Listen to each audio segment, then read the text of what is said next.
PAL Holdings, Philippine Airlines parent company which is controlled by billionaire Lucio, has returned to the black in 2021, ending 4 years of losses after the flag carrier downsized its fleet, retrenched staff and restructured its debts.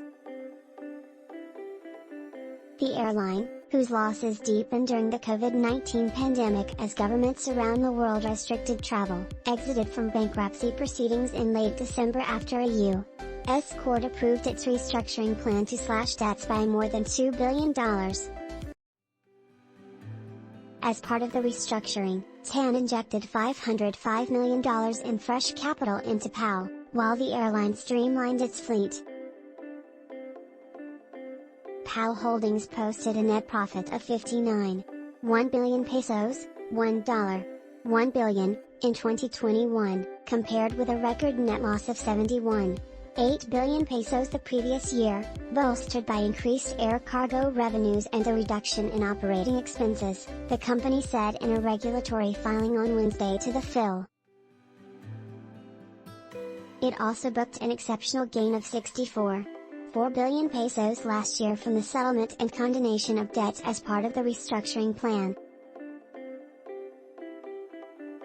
Following the debt restructuring exercise, the company said total liabilities have been reduced by 35% to 192.2 billion pesos last year.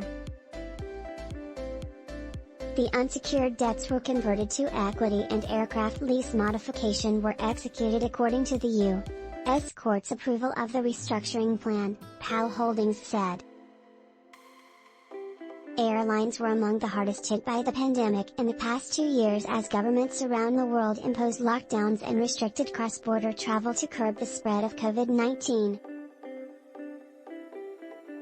The International Air Transport Association estimates airlines around the world will lose another $11.6 billion this year after incurring about $190 billion in losses in the past 2 years.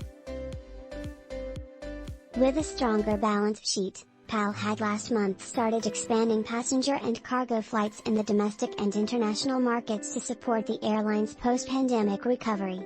The PAL Group enters 2022 with cautious optimism for a stronger recovery that will enable the restoration of more.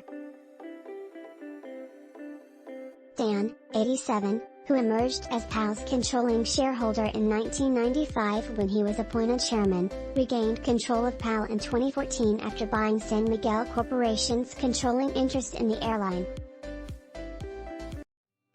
His real-time net worth has fallen to $1.2 billion from $1.9 billion when the list of the Philippines' 50 richest was published in September, according to Forbes data. TAN's business empire also includes tobacco, spirits, banking and property.